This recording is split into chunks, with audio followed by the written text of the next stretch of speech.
ইবলিস বলছে, আল্লাহ আমি বুঝতে পেরেছি মানুষকে কি দিয়েছেন ওটা আমার জানাতে চাচ্ছেন, এই জন্য আপনি ঘুরিয়ে প্রশ্ন করছেন।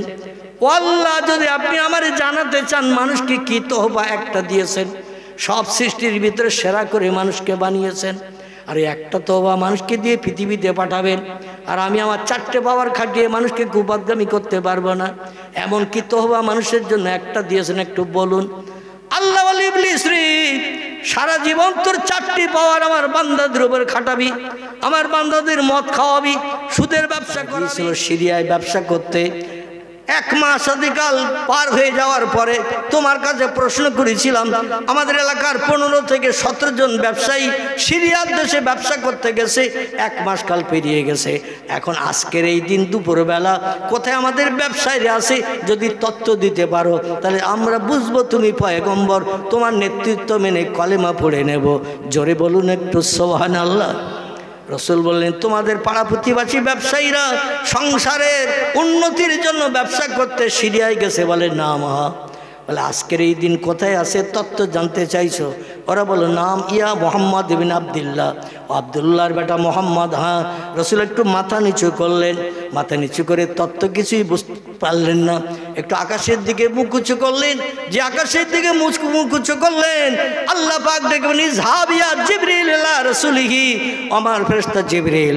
নবী নিজে চিন্তা ভাবনা করেছিল তথ্য দেওয়ার জন্য, তথ্য দিতে পারেন নাই বলে আমি আল্লাহ আসমানে সিদরাতুল মুনতাহার উপরে, আরশ কুরসিতে আমি থাকি, মানুষের মাথার উপরে থাকি, এছাড়াও পৃথিবীর যে কোনো স্থানে যে কোনো জায়গায় বান্দা আমারে খুঁজলে আমারে পাবে। নাহনু আকরাবু ইলাইহি, আমি আল্লাহ বান্দার কাছাকাছি থাকি।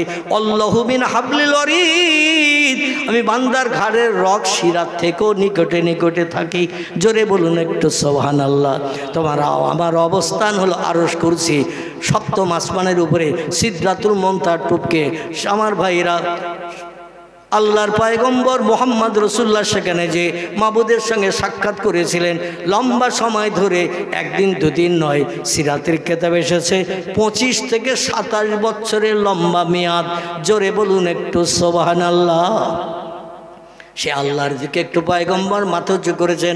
আল্লাহ ডেকে বলে, আমার হাবিব আমার সাহায্য চাইছে রে জিবরিল, তাড়াতাড়ি করে পয়গম্বরের কাছে যা। কেউ যেটা দেখতে পায় না আমি সেটা দেখতে পাই, কেউ যেটা শুনতে পায় না আমি সবার আগে শুনতে পাই, যে কাজ কেউ করতে পারে না আমি আল্লাহ সবার আগে সেটা করতে পারি। এই জন্য ওই ব্যবসায়ীরা কোথায় আছে আমি তথ্য দিচ্ছি। আমার নবীরে বলে দিয়ে দে, মদিনা থেকে মক্কার দিকে যেতে একটা জায়গা আছে, জায়গাটির নাম হলো জুলহুলাইফ। কি নাম? জুলহুলাইফ বলে একটি জায়গা। খেজুর বাগান আছে, কিছু খেজুর গাছ আছে। ওই খেজুর বাগানের গাছের পাতার ছায়ায় ব্যবসায়ীরা সিরিয়ার দেশ থেকে ফিরতে যে ক্লান্ত হওয়ার কারণে ওই জুলহুলাইফের খেজুর বাগানের গাছের ছায়ায় বসে বিশ্রাম করছে। কিছু সময় বিশ্রাম নিয়ে আবার রওনা দেবে মক্কার দিকে। আমার নবীর তথ্যটা জানিয়ে দাও, আমার নবীর সত্য তথ্যটা ওদের জানিয়ে দিক। জোরে বলুন একটু সুবহানাল্লাহ। জিবরিল আমিন এসে হাজির দিলেন। আসসালামু আলাইকা ইয়া আখি মুহাম্মদ ইবনে আব্দুল্লাহ, ও মক্কার অধিবাসী আব্দুল্লাহর বেটা ভাই মুহাম্মদ রাসূলুল্লাহ, আল্লাহ তথ্য পাঠিয়ে দিয়েছেন। প্রশ্নে লাজবাব হয়ে যে আপনি ঘরে ফিরে যাবেন, মক্কার মানুষ আপনার নামে টিটকারি করবে, ঠাট্টা বিদ্রুপ করবে, আপনার জ্ঞানের দৌড়লোপ হয়ে গেছে, বাজে বাজে মন্তব্য করবে। তাই আপনার নামে কত বাজে বাজে মন্তব্য করে, আপনারে হাটখুড়ো বলে, আপনারে নির্বংশে বলে, আপনারে বাপ খেগো বলে, আপনারে মা খেগো বলে, আপনারে রাখাল বলে, আপনার নামে বাজে বাজে মন্তব্য করে। আবার আপনার সম্পর্কে বলবে মুহাম্মদের জ্ঞানের দৌড় শেষ হয়ে গেছে, মুহাম্মদ আজকের প্রশ্নের উত্তর দিতে পারিনি, আমি আল্লাহ চাই না, আমার নবীর কাছে খবরটা পৌঁছে দে। জিবরিল এসে পয়গম্বরকে বললেন, ইয়া রাসূলুল্লাহ আপনি বলে দিন, মক্কার অধিবাসী ব্যবসায়ীরা সিরিয়া থেকে ব্যবসা করে ফেরার পথে মদিনা থেকে মক্কা থেকে আসতে জুলহুলাইফ বলে একটি খেজুর বাগান আছে, একটি জায়গার নাম আছে। ওইখানে খেজুর গাছের পাতার ছায়ায় বসে বসে একটু বিশ্রাম করছে। এখন বর্তমান এই সময়ে তারা বিশ্রাম করছে, কিছু সময় পরে বিশ্রাম করে তারা বাড়ির দিকে রওনা দেবে। জোরে বলুন একটু সুবহানাল্লাহ। ওরা বলল মোহাম্মদ তথ্যটা তুমি দিয়েছো আমরা শুনলাম, তো ওরা তো বাড়ি ফেরেনি, ওরা বাড়ি ফিরে আসবে কতদিন পর? বলে 12-14 দিন পরই ওরা ঘরে ফিরে আসবে, কারণ মদিনা থেকে 600 কিলোমিটারের মতো রাস্তা, এই মক্কা মোকাররমা আসতে সময় লেগে যাবে, এই জন্য 12 থেকে 14 দিনের মতো সময় লাগতে পারে। বলে বাড়ি আসার পরে আজকের দিনটা মোহাম্মদ তুমি খেয়াল রাখো, আজকের বারটা খেয়াল রাখো, সময়টা খেয়াল রাখো, এই সময়ে তুমি তথ্য দিয়েছো আমাদের ব্যবসায়ীরা জুলহালাইবের খেজুর বাগানে বসে বিশ্রাম করছে, বাড়ি আসলে জিজ্ঞাসা করব তোমার কথার সঙ্গে তাদের কথার যদি অ্যাডজাস্ট মিল হয়ে যায় তাহলে তোমাকে পয়গম্বর বলে মেনে নেব। কিন্তু মেনেছে ওরা? ওরা কোনোদিন মানেনি। রসুলকে শুধু অপমান করেছে, ঠাট্টা বিদ্রুপ করেছে। ওরা বাড়ি এসে গেছে 13 থেকে 14 দিনের মাথায়। বাড়ি আসার পরে জিজ্ঞাসাবাদ করা হচ্ছে, অমুক দিন এখান থেকে 14 দিন আগে তোমরা কোথায় ছিলে দুপুরবেলা? বলে আমরা মদিনা থেকে মক্কার দিকে আসতে কিছুটা পথ, কম বেশি 8 কিলোমিটার রাস্তা। কতটা বললাম? 8 কিলোমিটার রাস্তা মদিনা থেকে মক্কার দিকে আসতে। জুলহালাই বলে একটি জায়গা আছে, খেজুর বাগান আছে সেখানে। তা সূর্যের রৌদ্র তেজ থেকে নিষ্কৃতির জন্য ওই খেজুর গাছের পাতার ছায়ায় আমরা ব্যবসায়ীরা বসে একটু বিশ্রাম করছিলাম। বলে এই সময়? বলে হ্যাঁ। বলে তারপরে বাড়ি আসতে বলে এই 13 থেকে 14 দিনের মতো সময় লেগে গেছে। আল্লাহ নবী সাল্লাল্লাহু আলাইহি সাল্লামের কাছে কথায় কথায় খবরটা পৌঁছে গেছে। রসুল যে বলছেন, ইয়া আম্মি, ইয়া জাদ্দি, ইয়া আখি, ও পাড়ার দাদারা, ও পাড়ার চাচারা, ও পাড়ার ভাইরা, তোমাদের সেই ব্যবসায়ীরা ফিরেছে? বলছে নাম ইয়া মোহাম্মদ ইবনে আবদুল্লাহ, এ আবদুল্লাহর বেটা মোহাম্মদ, হ্যাঁ ফিরেছে। বলে তাদের কাছে তথ্য শুনেছ? আমি 14 দিন আগে যে তথ্যটা দিয়েছিলাম? ওরা বলছে নাম হা। নবী বললেন কি তথ্য দিয়েছে? আমার তথ্যের সঙ্গে অমিল হয়েছে। বলছে না, তুমি যা বলেছিলে অ্যাডজাস্ট তাই। জোরে বলুন একটু সুবহান। আল্লাহ নবী বললেন তাহলে তোমরা তো ওয়াদা করেছিল, ইন্নাল্লাহা লা ইখলিফুল মিয়াদ, আল্লাহ কোনোদিন ওয়াদা ভঙ্গ করে না। যেটা ওয়াদা করেন, অঙ্গীকার করেন, সেটা বাস্তবে রূপদান করেন। আর সৃষ্টির ভিতরে শ্রেষ্ঠ জীব হলাম আমরা। পৃথিবীতে যত সৃষ্টি আছে সব সৃষ্টির ভিতরে শ্রেষ্ঠ হলাম আমরা মানুষ। লাকাদ খালাকনাল ইনসানা ফি আহসানি তাকবীম। জোরে বলুন একটু আল্লাহু আকবার। এ মক্কাবাসীরা, আল্লাহ কোরআনে সূরা 3-এর ভিতরে তথ্য কোট করে দিয়েছেন, যত সৃষ্টি আমি বানিয়েছি সমস্ত সৃষ্টির ভিতরে ফেরেশতাদের থেকেও দামি, জান্নাতের হুরগেলেমানদের থেকেও দামি করে আমি আল্লাহ মানুষকে বানিয়েছি। আপনাদের কাছে একটা ছোট্ট প্রশ্ন করি, ফেরেশতার দাম বেশি না মানুষের দাম বেশি? কথা বলেন। ফেরেশতারা খায় না, ঘুমায় না, পেশাব করে না, পায়খানা করে না, 24 ঘন্টা কোরআনে আল্লাহ তত্ত্ব দিয়েছেন, ইয়াফআলুনা মা ইউমারুন। আমি ফেরেশতাদের যখন যেটা বলি সঙ্গে সঙ্গে আমার হুকুমটা বাস্তবে রূপদান করে আমার মুখে হাসি ফোটাই। আমি আল্লাহ আমারে খুশি করে, আমার হুকুমের একটা খেলাপ কোনোদিন ফেরেশতারা করেনি। বরং জিন জাতিদের একটি বাচ্চা নাম ছিল তার আজাজিল, পরবর্তীতে নাম হয়েছে ইবলিস। ও হাজার হাজার বছর আমার ইবাদত বন্দেগী করার পরে ফেরেশতাদের আমি মুআল্লিম, শিক্ষক তারে বানিয়ে দিয়েছিলাম। স্পেশাল জ্ঞান তার মগজে একটু দিয়েছিলাম। জান্নাতের ভিতরে সোনার চেয়ারে বসে এই জিনেদের বাচ্চা আজাজিল ওয়াজ করত, আর আমার লক্ষ লক্ষ ফেরেশতা বসে বসে এই আজাজিলের ওয়াজ শুনতো। এমন এমন তত্ত্ব আজাজিল দিত, ফেরেশতাদের কিচ্ছু তথ্য জানা ছিল না। জোরে বলুন একটু সুবহানাল্লাহ। আল্লাহর একটা হুকুমের খেলাপ করার কারণে আল্লাহ তার নামের পাশে লকব দিয়ে দিলেন লানাতুল্লাহে ইবলিসা। এ জিনেদের বাচ্চা আজাজিল হাজার হাজার লক্ষ লক্ষ বছর আমার ইবাদত করে ফেরেশতাদের উপরেও তুমি মর্যাদা প্রাপ্ত হয়েছিলে। মুআল্লিমুল মালায়েকা তোমারে বানালাম, সব ফেরেশতার শিক্ষক তোমারে বানালাম। আর ওয়াজ করতে ফেরেশতারা ছাত্র হিসাবে তোমার সামনে বসে বসে ওয়াজ নসিহত শুনতো, কেউ কোনো প্রতিকার করতো না, হা করে শুনতো।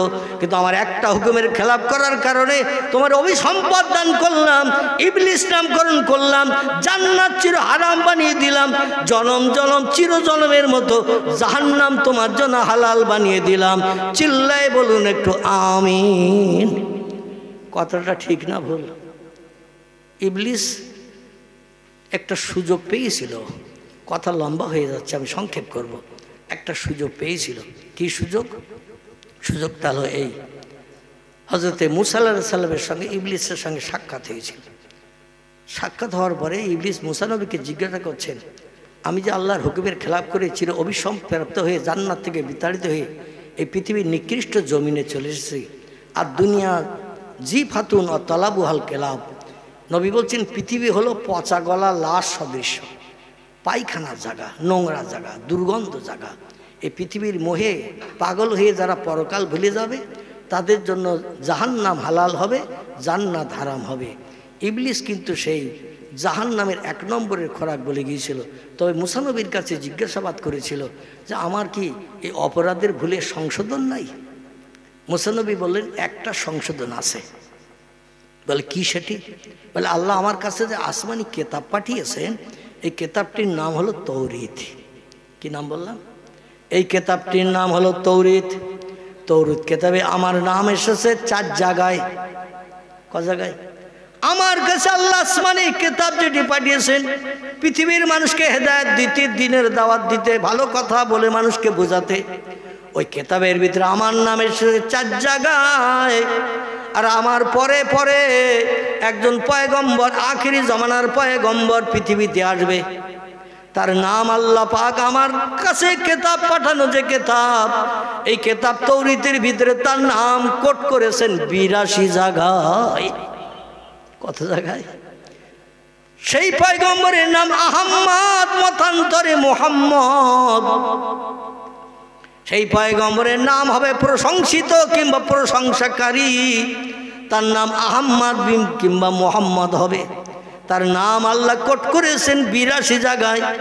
এবং আমাকে দিয়ে জিবরিল আমিন মারফত জানানো হয়েছে সব নবীর উম্মতরা হাসরের মাঠে সূর্যের রৌদ্র তাপে দাঁড়িয়ে থাকবে 50,000 বছরের লম্বা দিন হিসাব নিকাশের জন্য। আর আখিরি জমানার পয়গম্বর উম্মতেরা কবর থেকে হাসরের মাঠে উঠবে, আল্লাহ তাদের প্রথম বিচার শুরু করে আগে জান্নাত হালাল বানিয়ে দেবে। 50,000 বছরের লম্বা দিন উম্মতে মুহাম্মাদের সূর্যের রৌদ্রে দাঁড়িয়ে থাকতে হবে না। হাদিস শরীফ এসেছে 50 আলফা সানা মিম্মা তাউদ্দুন। আল্লাহ নবী বলছেন দুনিয়ায় যেভাবে 24 ঘন্টার একটা দিন গণনা করো, রাত আর দিন দুটো মিলে একটা দিন গণনা হয় না? হয় না? আমরা দেখবেন অনেক সময় বলি 12 ঘন্টা একটা দিন, বলি কি না? কিন্তু দেখবেন ট্রেন স্টেশনে যাবেন, এয়ারপোর্টে যাবেন, দেখবেন ওখানে কিন্তু 24 ঘন্টার দিন গণনা করা আছে। 12টার পরে আমরা একটা গুনি না। এয়ারপোর্টে দেখবেন, ট্রেন স্টেশনে দেখবেন, হাওড়া স্টেশনে যেয়ে দেখবেন 12টার পরে একটা নয় 13টা, 14টা, 15টা, 16টা, 17টা, 18টা, 19, 20 করে 24 পর্যন্ত গোনা রয়েছে। মানে একটা দিন, রাত দিন মিলে, ডে এবং নাইট দুটো মিলে 24 ঘন্টা। এই 24 ঘন্টার দিন আমরা গণনা করি, 24 ঘন্টায় একটা দিন গণনা করি। আল্লাহ পাক যেদিন সূর্য পশ্চিম দিকে উদয় করবেন, এজা তুলিয়ে শামসে মাগরিবিহা, আল্লাহ যেদিন সূর্য পশ্চিম দিকে উদয় করবেন। এখন সূর্য কোন দিকে ওঠে প্রতিদিন? একটু কথা বলেন। পূর্ব দিকে। আচ্ছা, কোনোদিন উত্তরে উঠেছে? কোনোদিন দক্ষিণে উঠেছে? তাহলে প্রতিদিন পূর্বে ওঠে। এই সূর্য কিন্তু একদিন পশ্চিমে উঠবে। পৃথিবীর বিজ্ঞানীরা কিন্তু বিশ্বাস করতে চায় না, সূর্যের গতিপথ কেউ রোধ করতে পারবে না। কারণ সূর্য পশ্চিম দিকে তুলতে গেলে সূর্য ধরিয়ে পশ্চিম দিকে উঠাতে হবে। তো আমরা চাঁদের দেশে গেছি, মঙ্গল গ্রহে গেছি, বুধ বৃহস্পতি জয় করার চিন্তা ভাবনা নিয়েছি, আগামীতে যাব। কিন্তু সূর্যের ধারে পাশে নাতি নাতকুর ভবিষ্যতে জীবনেও যেতেই পারবে না। কারণ চাঁদের দূরত্ব হলো 2,32,000 মাইল দূর। কত দূর? এই পৃথিবীর জমিন থেকে চাঁদের দূরত্ব হলো 2,32,000 মাইল দূর। একটুখানি রাস্তা। আচ্ছা, কাউকে যদি বলা হয় এখান থেকে হেঁটে যেতে হবে ধর্মতলায়, আমাদের বর্তমান সরকারের মিটিং হবে, মিটিংয়ে হেঁটে যেতে হবে, যারা যাবে তাদের স্পেশাল গিফট দেওয়া হবে। আচ্ছা, যারা ভালো পার্টি টাটি করে, নেতৃত্ব মেনে চলে, এদের যদি বলা হয় যে হেঁটে যেতে হবে মিছিল করে স্লোগান দিতে দিতে, ও 4 দিন আগে ও জ্বর আসবে না আসবে না? কথা বলে 4 দিন আগে জ্বর আসবে, হেঁটে যেতে হবে ধর্মতলায়, এত দূরের রাস্তা। আমার ভাইরা, চাঁদের দূরত্ব হলো 2,32,000 মাইল দূর। বিজ্ঞানীরা রিসার্চ করে গবেষণা করে তথ্য দিয়েছেন, চাঁদের মতো সূর্য কিন্তু বাড়ির কাছাকাছি নয়, মামার বাড়ির কাছাকাছি খালের ধারে চাঁদ সূর্য নয়। চাঁদের দূরত্ব হলো 9 কোটি, এমন করে 32,000 মাইল, 9 কোটি 13 লক্ষ মাইল দূর না, এইরকম কি একটা তথ্য আছে। এক কথায় 9 কোটি মাইল দূরে চন্দ্র আছে, চন্দ্র। তাহলে 9 কোটিটা কি কাছের কাছে? আবার আল্লাহ নবী বলছেন, আমি যেদিন মেরাজে গেলাম সেদিন আমি প্রথম আসমান, দ্বিতীয় আসমান, তৃতীয় আসমান করে 4র্থ আসমানে যখন উঠলাম, যে দেখে চাঁদ 4র্থ আসমানে আল্লাহ সেট করে রেখেছেন। জোরে বলা যাবে না সুবহানাল্লাহ? আচ্ছা, আমরা যখন সূর্য দেখি তখন আকাশের নিচে দেখি না আকাশের ওপরে দেখি? আমরা কি দেখি? নীল আকাশের নিচে সূর্য ঘুরে বেড়াচ্ছে, তাই দেখি না? দেখি না, নিচে ঘুরে বেড়াচ্ছে। কিন্তু রসুল বলছে সূর্য কিন্তু নীল আকাশের নিচে নয়, সূর্য আছে 4র্থ আসমানের গায়ে সেট করা। কোন আসমানে? যদি কেউ অবিশ্বাস করেন নবীজির কথা, সঙ্গে সঙ্গে আপনার মর্যাদা হবে কাফের। জোরে বলুন নাউজুবিল্লাহ, আরো জোরে বলুন নাউজুবিল্লাহ। এবং এই সূর্য বর্তমান একটা মুখ দিয়ে কিরণ দিচ্ছে 5ম আকাশে। কোথায়? সূর্য একটা মুখ দিয়ে আলো দিচ্ছে 5ম আকাশে। সূর্যের মুখ কিন্তু উপরে, নিচে নয়। নবীজির দেওয়ার তথ্য, সূর্যের মুখ আছে উপরে, তথ্য আলো দিচ্ছে 5ম আকাশে। আর 5ম সমস্ত আকাশগুলো আল্লাহ স্বচ্ছ কাঁচের মতো বানিয়ে রেখেছে। 1ম আকাশ, 2য় আকাশ, 3য় আকাশ, 4র্থ, 5ম, 6ষ্ঠ, 7ম, সব আকাশগুলো আল্লাহ স্বচ্ছ কাঁচের মতো বানিয়েছেন। কাছের এধারে দাঁড়ালে যেমন ওধারে দেখতে পাওয়া যায়, ওধারে দাঁড়ালে যেমন এধারে দেখতে পাওয়া যায়। কাছে যদি একটা লাইট মারেন, দেখবেন ওই লাইটটা ফিরে আবার উল্টো দিকে আসে না? আসে না? কাছের গায়ে লাইট মারলে দেখবেন লাইটের আলো। সকালবেলা যখন সূর্য উদয় হয়, সূর্যকে একটা কাঁচ ধরবেন, কাঁচটা ধরবেন সূর্যের আলোয়, দেখবেন একটা বিদ্যুৎ বেগে লাইট বেরিয়ে আসবে, এদিকে আসবে না? আসবে না?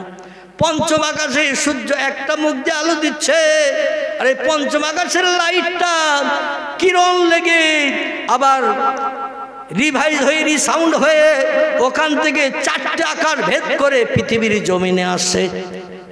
জোরে বলুন একটু সুবহানাল্লাহ। আমার ভাইরা, তাই বৈশাখ জ্যৈষ্ঠ মাসের প্রচণ্ড গরম, দেখবেন 47, 48, 50 ডিগ্রি পর্যন্ত সেলসিয়াস।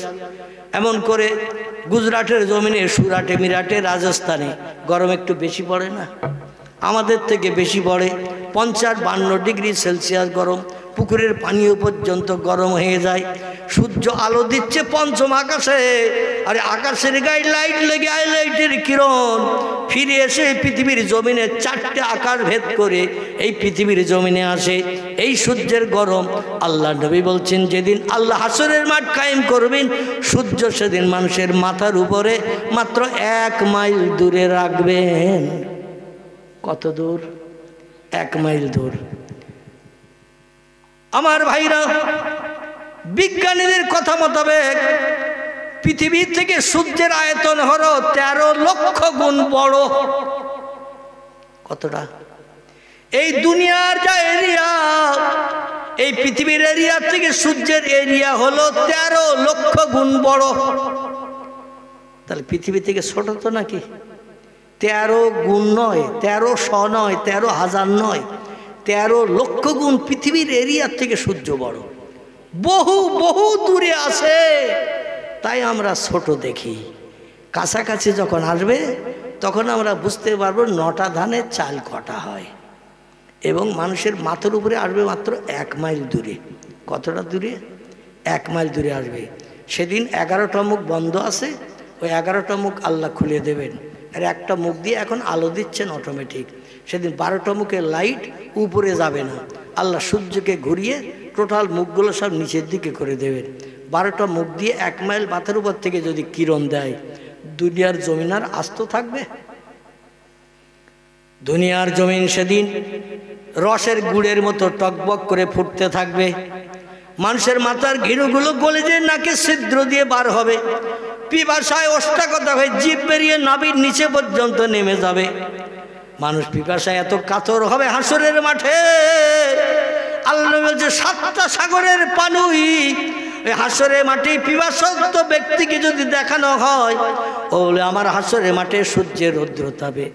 এত পিপাসায় আমি কাতর হয়েছি, ওই সাগরের পানিতে আমার পিপাসা মিটবে না, আরো বাড়তি পানি লাগবে। আচ্ছা, একটা সাগরের পানি যদি কাউরে বলা হয় সারা জীবন খা, ও ফুরাতে পারবে? একটা সাগরের পানি। আচ্ছা, সাগর দিতে হবে না, নদীর পানি যদি দেওয়া হয় তাও কি ফুরাতে পারবে? রসুল বলছেন এত পিপাসা লাগবে হাসরের মাঠে, 7টা সাগরের পানি দেখালে বলবে আমি যা পিপাসায় কাতর, এই পানিতে আমার পিপাসা মিটবে না, আরো বাড়তি পানি লাগবে। সেদিন আমাদের সবাইকে ওখানে হাজির হতে হবে না? হবে না? একটু জোরে বলেন, হাজির হতে হবে না? হবে না? সেদিন আল্লাহ পাক কোরআনে তত্ত্বকট করেছেন, এজা তুলিয়ে শামসে মাগরিবে হা, সূর্য কিন্তু সেদিন আর পূর্ব দিকে উদয় হবে না। সূর্য যেদিন 12টা মুখ ছেড়ে 1 মাইল মাথার উপর থেকে কিরণ দেবে, সেদিন সূর্যটা পশ্চিম দিক থেকে ডগমগ করে গাছের মাথা দিয়ে তোলা হবে। এই কথাটা বিশ্বাস হয় আপনাদের? হয়? যদি বলেন এই কথা বিশ্বাস হয় না, আজ পর্যন্ত কেউ পারেনি সূর্যের চলাবলা পরিবর্তন করতে, পরিত্যাগ করাতে, এটা বিশ্বাস হয় না, সঙ্গে সঙ্গে আমরা কাফের হিসাবে বিবেচিত হব। আর কাফের ঠিকানা কোথায়? আল্লাহ কোরআনে সূরা বাকারায় বলছেন, বিসমিল্লাহির রহমানির রহিম, ইন্নাল্লাযীনা কাফারু ওয়া কাযযাবু বিআয়াতিনা উলাইকা আসহাবুন নারি হুম ফিহা খালিদুন। চিল্লায়ে বলুন একটু আল্লাহু আকবার। আল্লাহ বলছেন নিশ্চয়ই যারা, ইন্নাল্লাযীনা কাফারু, নিশ্চয়ই যারা পৃথিবীতে আমাকে স্রষ্টা বলে মান্যতা দিল না, প্রভু বলে স্বীকারোক্তি দিল না, আমি আল্লাহ আমাকে স্রষ্টা বলে বিশ্বাস করলো না, ওয়া কাযযাবু বিআয়াতিনা, আমার কোরআনের কথাগুলোকে যারা মিথ্যা বলে ধারণা করলো, শকসভা সন্দেহ করলো, বাদ দাও তো 1000 বছর আগের পুরানো কোরআন বর্তমান মডার্ন যুগে মানা যাবে না, মডার্ন যুগে মেনে চলা যাবে না। আল্লাহ ভুলভাল তত্ত্ব দিয়েছে, যেমন তেমন মন্তব্য করেছে, যা বর্তমান বিজ্ঞানের প্রযুক্তির যুগে চলে না, মানুষের কাছে মানানসই হয় না।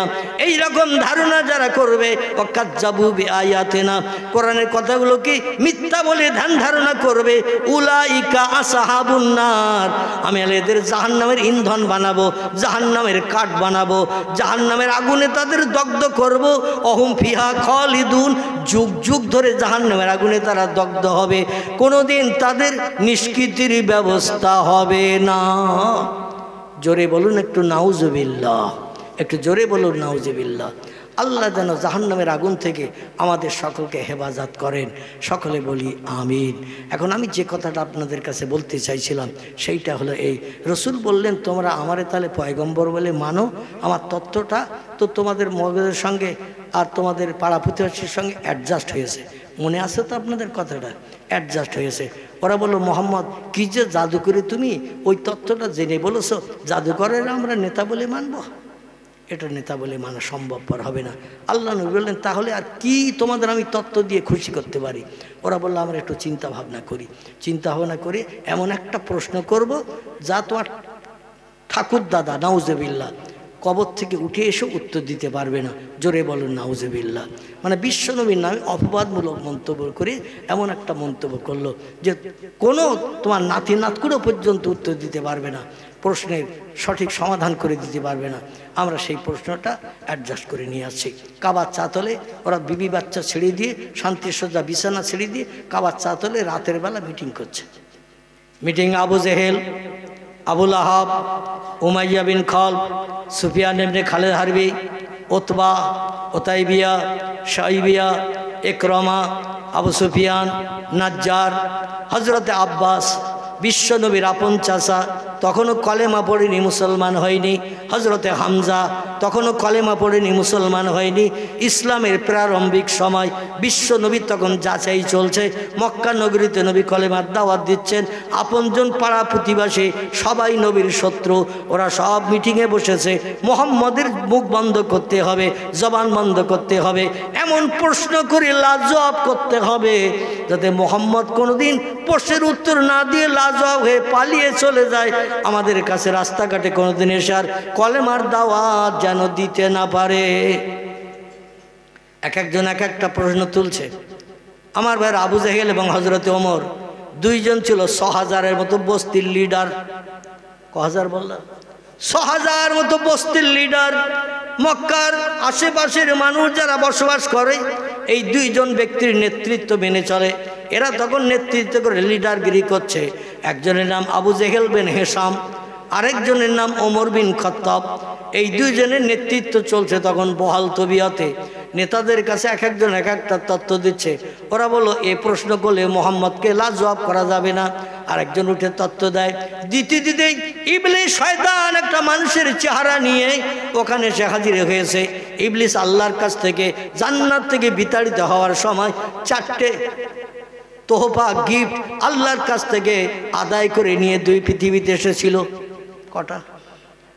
ইবলিস বলল, হাজার হাজার বছর আপনার ইবাদত করেছি, লানাতের জিঞ্জির আমার গলায় পরিয়ে দিয়ে জাহান্নামের খোরাক বানিয়েছেন, কিন্তু আমি যে আপনার ইবাদত করলাম, আপনি ইবাদতের প্রতিদান দেবেন বলেছেন। ও আল্লাহ, আমার কি এই ইবাদত কষ্ট করা পরিশ্রমের প্রতিদান দেবেন না? আল্লাহ বলেন, ওয়াদা যখন করেছি, ইন্নাল্লাহা লা ইখলিফুল মিয়াদ, আমার ওয়াদা কোনোদিন ভঙ্গ করিনি আর ভবিষ্যতেও করব না। ওয়াদা যখন করেছি প্রতিদান অবশ্যই দেব। এখন প্রতিদান তুই এখনই নিবি না পরে নিবি বল?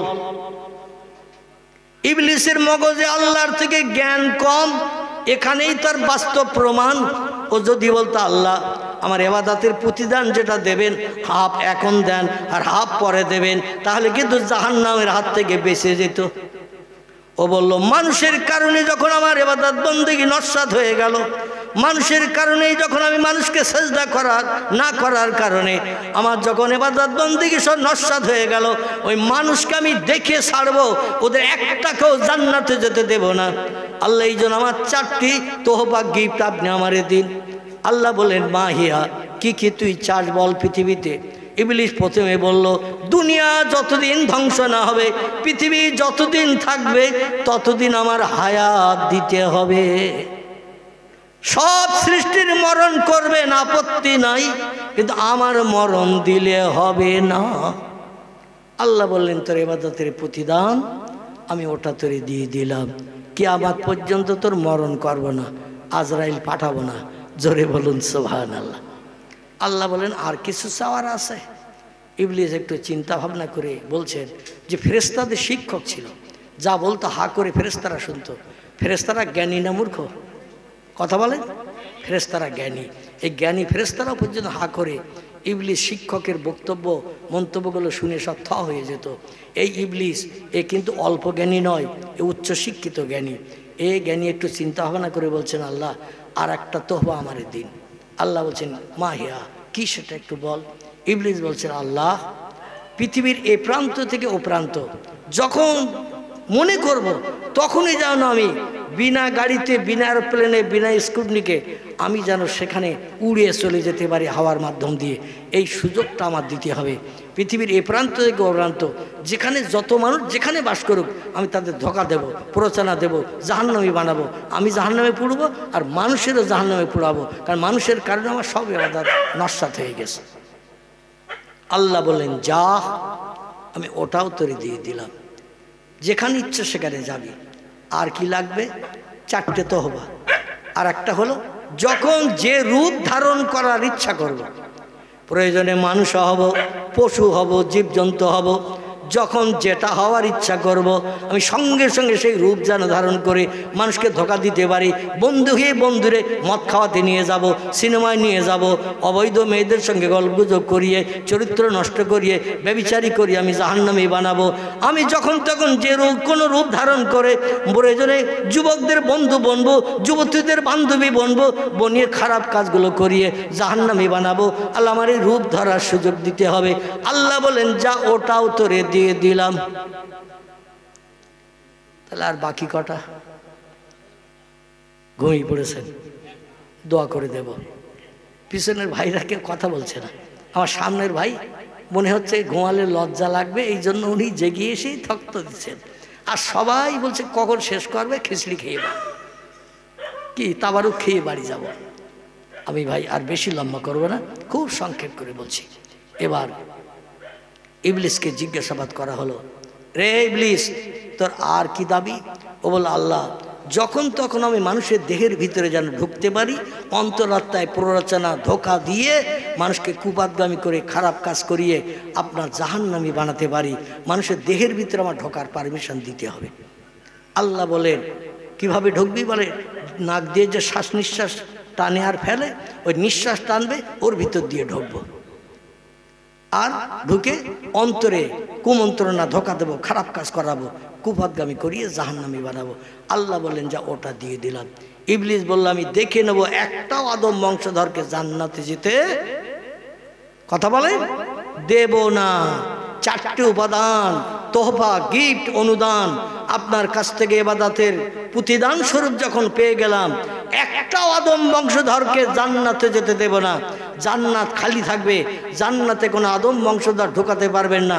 আমি কিয়ামত পর্যন্ত বেঁচে থাকবো, আর সব আদম বংশধরদের ধোকা দিয়ে, কুমন্ত্রণা দিয়ে, ব্যভিচার করিয়ে, মদ খাইয়ে, হারাম কাজ করিয়ে, সুদ খাইয়ে, মানুষ মার্ডার করিয়ে আমি ওদের সব জাহান্নামী বানাবো। আল্লাহ বললেন শোন, আমি তোর থেকে 7 করে, ফেরেশতাদের থেকে 7 করে আমার একটা সৃষ্টিকে বানিয়েছি, সেটা হলো আমার কাদামাটির বান্দা আদম বংশধর। জোরে বলুন সুবহানাল্লাহ। লাকাদ খলাকনাল ইনসানা ফি আহসানি তাকবীম। যত সৃষ্টি বানিয়েছি, ফেরেশতাকুল থেকে শুরু করে, হুরগিলমান থেকে শুরু করে, জীব জন্তু, কীট পতঙ্গ, মাছ, ব্যাঙ, সাপ, যা কিছু বানিয়েছি সব সৃষ্টির ভিতরে সেরা করে বানিয়েছি আমি মানুষকে। জোরে বলুন একটু সুবহানাল্লাহ। আর তোরে 4টে তোহবা আমি দিয়ে খুশি করে তোরে জান্নাত থেকে বিতাড়িত করে পৃথিবীতে পাঠাবো, আর মানুষের জন্য কিছু দেব না, ওটা তো হতে পারে না। আমি তো মানুষকে বেশি দেব না, একটা জিনিস দেব। জোরে বলুন সুবহানাল্লাহ। কটা? আচ্ছা ইবলিসকে দিয়েছে কটা? 4টে। মানুষকে দিয়েছে আল্লাহ কটা? একটা। তাহলে ইবলিসের থেকে মানুষের তোহবা গিফটটা বেশি না কম? মানুষের কম। ইবলিস বলছে আমার সঙ্গে আর মানুষের সঙ্গে যদি সমান সমান করা হয়, তার থেকেও তো আমার তো 3টে বেশি। মানুষের একটা, আমার একটা, বাদ দিয়ে দিলে আমার তো আরও 3টে বেশি। তাহলে আমার এই 3টে পাওয়ার যখন আমি খাটাবো, মানুষ তো আমার সঙ্গে এটু উঠতে পারবে না। এটা বাস্তব হিসাব। আমার একটা, মানুষের একটা, বাদ দিয়ে দিলাম। ওদের একটা দিয়েছেন আর আমার দিয়েছেন 4টা, তো আমার একটা বাদ দিলাম, ওদের একটা, আমার একটা, তাহলে আমার 3টে বেশি। আর 3টে বেশি যদি আমার হয়, এই 3টে পাওয়ার খাটালে মানুষ তো আমার সঙ্গে পারবে না, মানুষ জান্নাতে যেতে পারবে না।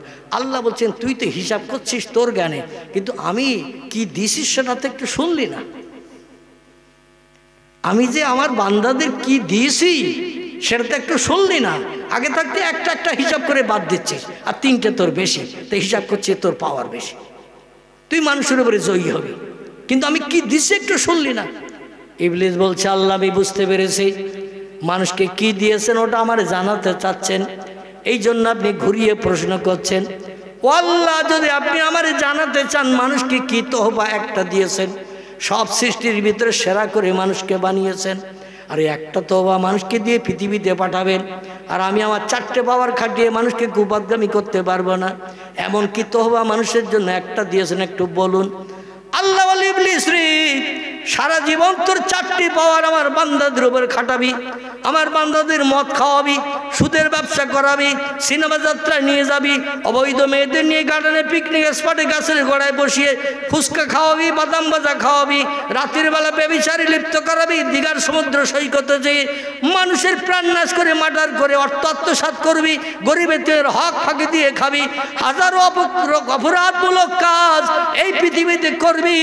কিন্তু আমি মানুষের জন্য যে একটা দিয়েছি সেটা হলো তোর নেতৃত্ব মেনে মানুষেরা 4টে পাওয়ার দিয়েছে বলে তোর নেতৃত্ব মেনে তোর কথা শুনে মানুষ পৃথিবীতে কুপথগামী হয়ে থাকবে, সুপথ তারা খুঁজে পাবে না। যখন এই সুপথে যেতে চাইবে বাধা দিবি তুই, তোর 4টে পাওয়ার খাটিয়ে মানুষ সুপথ হতে পারবে না।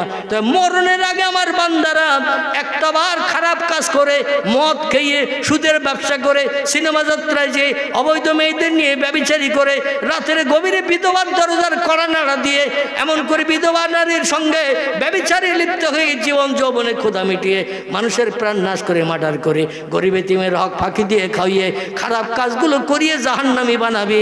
কিন্তু মরণের আগে বান্দা যদি একটাবার আমার কাছে ফিরে আসে আর যদি একবার পড়ে নাই আস্তাগফিরুল্লাহ আল্লাযী লা ইলাহা ইল্লা হুয়াল হাইয়ুল কাইয়্যুম ওয়া আতুবু ইলাইহি, একটু চিল্লায়ে বলুন আল্লাহু আকবার। এটা হলো উচ্চ মর্যাদার তওবা। আর একটা সচরাচর তওবা আছে, আস্তাগফিরুল্লাহ রব্বি মিন কুল্লি জামবিউ। বলেন কি জানেন না তওবা? একটু বলেন, আমি একটু রেস্ট নেই। আস্তাগফিরুল্লাহ রব্বি মিন কুল্লি জামবিউ ও আতুবু ইলাইহি। এত সময় পরে এইবার জবান খুলেছে।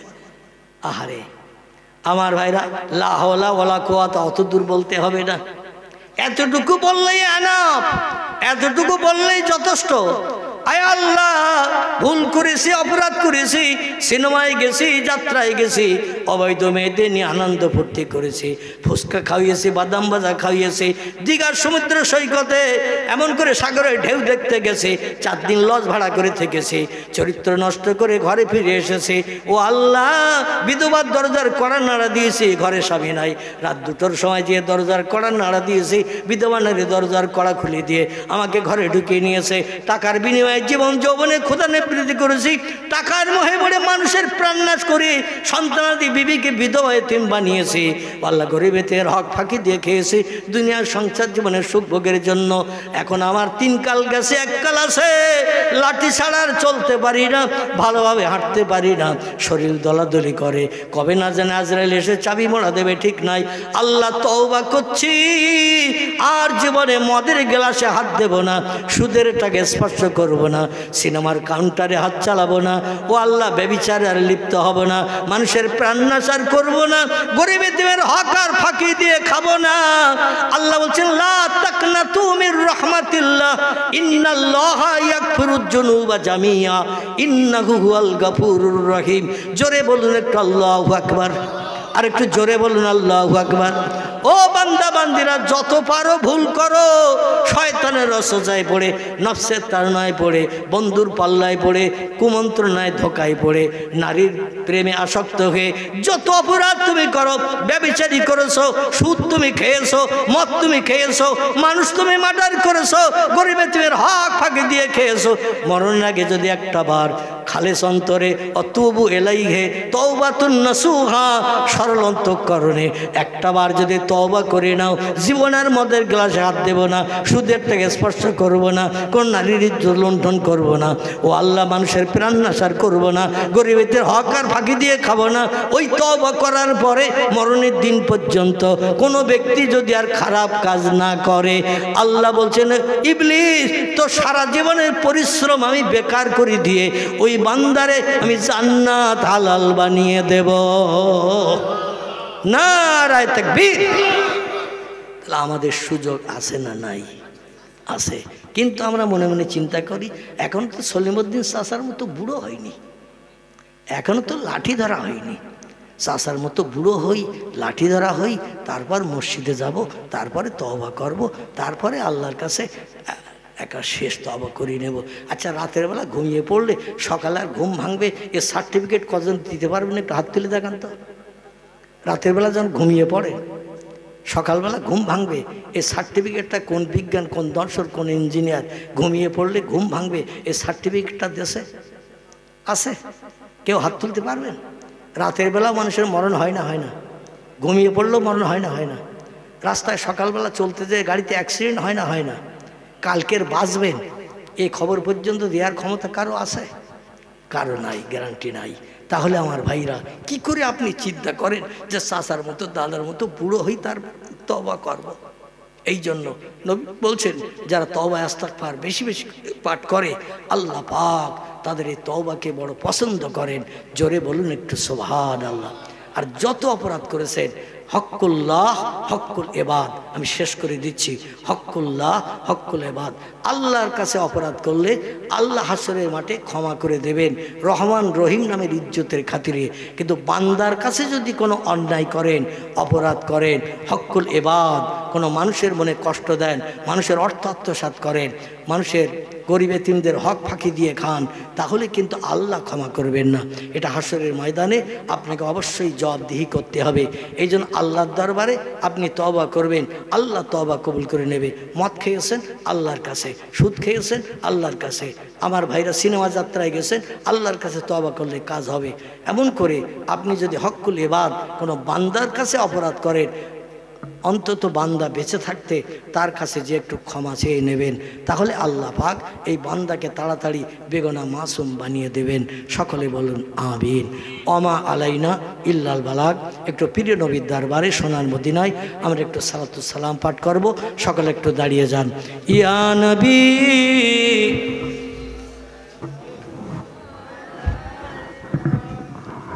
ইয়া রাসূল সালাম, ইয়া হাবিব সালাম,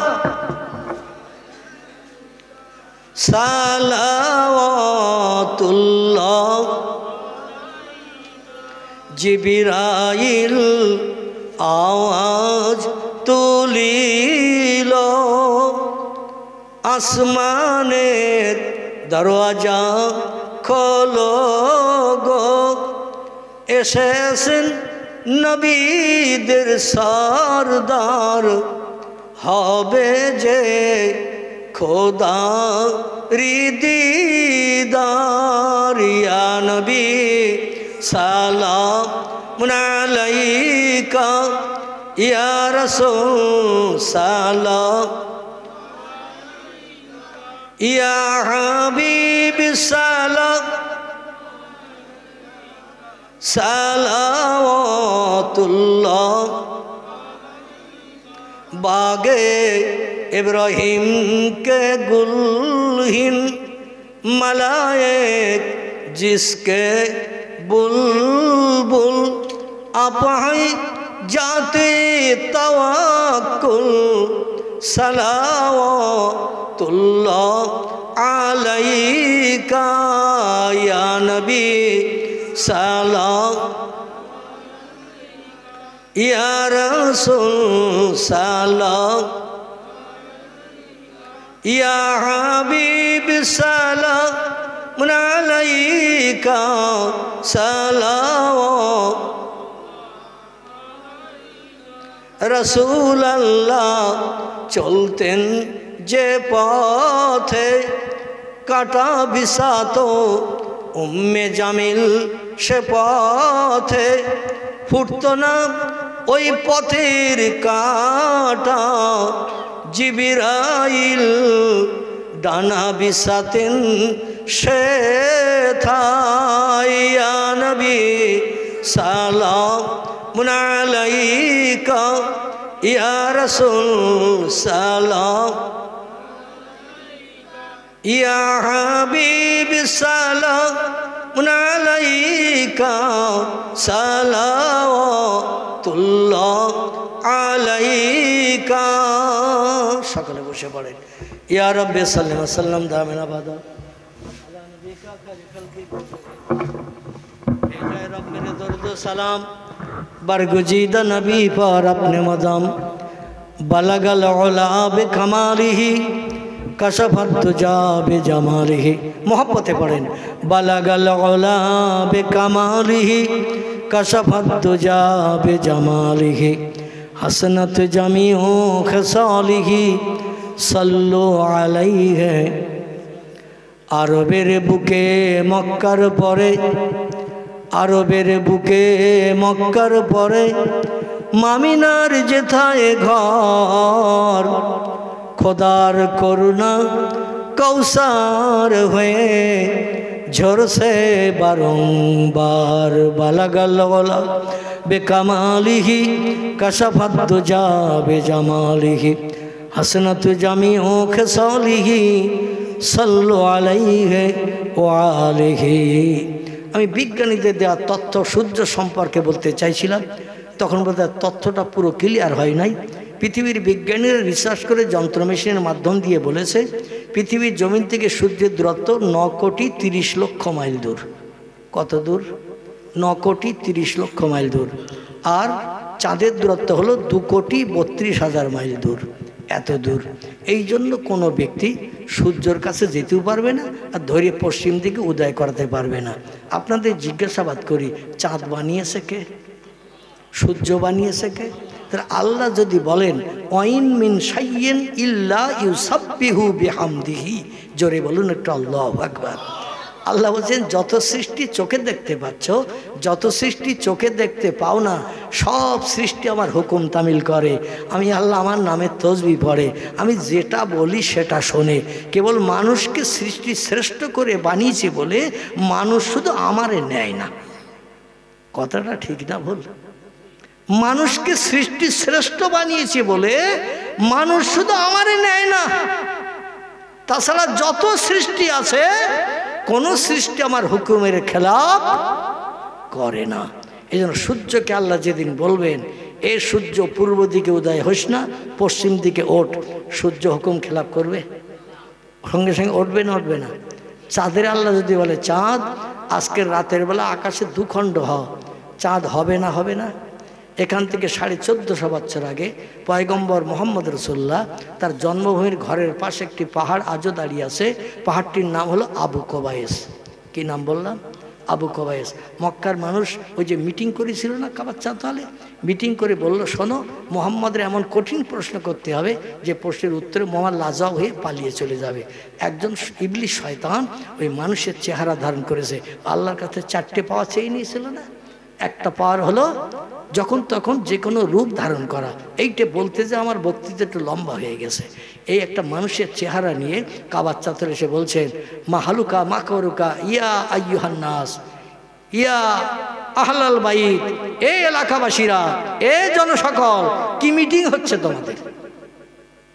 ওরা বলল মোহাম্মদের জ্বালায় আমরা খাওয়া ঘুম ছেড়ে দিছি, বিবি বাচ্চা নিয়ে সুখ শান্তি পাচ্ছি না, এই জন্য আমরা মোহাম্মদকে লাজবাব করে আমাদের সামনে যাতে বার হতে না পারে তাই আমরা মিটিং করছি কি প্রশ্ন করা যায়। যত প্রশ্ন ইতিপূর্বে করেছি সব প্রশ্নের উত্তর দিয়ে দিয়ে আমাদের মুখে হাসি ফুটিয়েছে, কিন্তু আমরা জ্বলন জ্বালায় জ্বলছি, মোহাম্মদের অপমান করতে পারিনি। তাই আমরা চিন্তা করছি। ওই যুবকটা বলছে আমি কি একটা প্রশ্নের কথা বলবো? বলছে না আমি আঁকি, বললে খুব ভালো হয়। আমরা যেসব প্রশ্ন উত্থাপন করছি আর একজন বলছে ও মোহাম্মদ বলে দেবে, এই জন্য আমরা এখনো প্রশ্নের সঠিক জায়গায় পৌঁছাতে পারিনি। তো ওই যুবকের চেহারা নেই, ইবলিস শয়তান গেছে। আচ্ছা শয়তানের মগজে মাল আছে না নেই? যথেষ্ট মাল আছে। ও সেই জ্ঞানের বাও দিয়ে বলছে মোহাম্মদরে বলো রাতের বেলা আকাশে যখন চাঁদ উদয় হবে, চাঁদ তো বাড়ির কাছে মামার বাড়ির পাশে খালের ধারে না, 2,32,000 মাইল দূরে চাঁদ, ওই চাঁদরে মাঝখান থেকে কেটে দুটো করে দিতি। মোহাম্মদের জাদু টাদু সব লোপ পেয়ে যাবে। অত দূরে মোহাম্মদের জাদু কাঠি আর যাবে না, জাদু কাঠি খাটাতে পারবে না।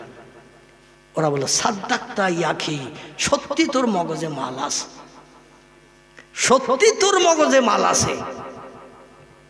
কারণ এই রকম প্রশ্ন আমাদের কারো মগজে আসেনি। 2,32,000 মাইল দূরে চাঁদ, মোহাম্মদ এই জমিনে দাঁড়িয়ে ওর জাদু কাঠির অত পাওয়ার নেই, ওর চৌম্বকের অত কানেকশন নেই যে অত দূরে কানেকশন খাটাবে, লোপ পেয়ে যাবে। ওরা পরের দিন সকালবেলা বলছে মোহাম্মদ আমরা একটা প্রশ্ন গত রাত ঘুম কামাই করে বিবি বাচ্চার মায়া ছেড়ে একটা প্রশ্ন নিয়ে এসেছি, তুমি কি শুনবে? রসুল বললেন উত্তর চাইলে আমি দিতে পারি ইনশাল্লাহ। জোরে বলুন সুবহানাল্লাহ। আমাদের কেউ যদি বলে আমার মেয়ের বিয়ে তোমার নিমন্ত্রণ করলাম, তো আমরা বলি নেমন্তন্ন যখন করতে এসেছো আমার বাড়ি, অবশ্যই তোমার মেয়ের বিয়েতে যাব, কিন্তু আমরা বলি না ইনশাল্লাহ যাব, এই বলি। আল্লাহ যদি চায়, আল্লাহ যদি আমারে নিয়ে যায়, ইনশাল্লাহ যাব। এই ইনশাল্লাহ বললে কথাটা আর ভুল হবে না। জোরে বলে একটু সুবহানাল্লাহ। তো 24 ঘন্টা হোঁচট খেলেও আল্লাহর নাম করি নে, তো ইনশাল্লাহ বলবো কখন? এ ঠিক না ভুল? হোঁচট খেলি বলি বাপরে মা গো, কি খয়ের মাথা হোঁচট খেলি বলি না, বললি না বাপরে মা গো। আল্লাহ নাম আমাদের জবান উচ্চারণ হয় না, আর ইনশাল্লাহ বলবো নেমন্তন্ন খেতে যাইয়ে, অত সস্তা। রসুল পাক সাল্লাল্লাহু আলাইহি ওয়াসাল্লামকে বলা হলো, রসুল বলছেন মা সালাকা ইয়া জাদ্দি ইয়াম্মি আখি, ও পাড়ার চাচারা দাদারা ভাইরা, কি প্রশ্ন তোমরা নিয়ে এসেছো আমার কাছ থেকে উত্তর নেবে। বলছে রাতের বেলা আকাশে যে চাঁদ উদয় হয়, ওই চাঁদের মাঝখান থেকে কেটে দুই দিকে যদি দুভাগ করে দেখাতে পারো, তাহলে আমরা বুঝবো তুমি পয়গম্বর, তুমি সত্য নবী, আমরা তোমার সঙ্গে দ্বন্দ্ব ফাসাদ করবো না। রসুল বললেন তাহলে চন্দ্র দ্বিখণ্ডন দেখবে? ওরা বলল নাম ইয়া ইবনি মোহাম্মদ, ও ভাইপো মোহাম্মদ, আমরা দেখতে যাই। রসুল বললেন তাহলে আমাদের এই মক্কা নগরীতে আল্লাহর রহমত ঝরা একটা পাহাড় আছে। কি আছে? রহমত ঝরা একটা পাহাড় আছে এই মক্কা নগরীতে। অতীতকাল থেকে আল্লাহর রহমত ওই পাহাড়ে বর্ষিত হয়েছে। সেই পাহাড়টির নাম হলো আবু কোবায়েস। কি নাম বললাম? এখনো গেলে মক্কা শরীফে পাহাড় দেখতে পাবেন। সৌদি সরকার ওই পাহাড়ের মাথায় বাড়ি বানিয়ে রেখেছে। সৌদি সরকার ওই পাহাড়ের মাথায় বাড়ি বানিয়ে রেখেছে, আগে ছিল না বাড়ি। এই পাহাড়টার নাম হলো আবু কোবায়েস। এখানে আদম নবীর জমানা থেকে আল্লাহর রহমত বর্ষিত হচ্ছে, নূহ নবীর জমানাও বর্ষিত হয়েছে, এবং পরবর্তীতে অনেক নবীর জমানায় আল্লাহর রহমত বর্ষিত হয়েছে। জোরে বলুন সুবহানাল্লাহ। নবী বললেন ইজহাবিলাত জাওয়াল, চলো আমাদের ঘরের পাশের এই পাহাড়টার উপরে একটু চলো, ওখানে গেলে আমি চন্দ্র দ্বিখণ্ড তোমাদের দেখিয়ে দিতে পারবো ইনশাল্লাহ। ওরা সবাই বলল চল। মোহাম্মদের আজকের কঠিন বিপদে ফেলেছি, কঠিন প্রশ্নে ফেলেছি, ও আদৌ তো পারবে না, তো একটু পাহাড়ে আপ ডাউন করা হোক, রক্ত চলাচল হোক, এক্সারসাইজ হোক, চলো।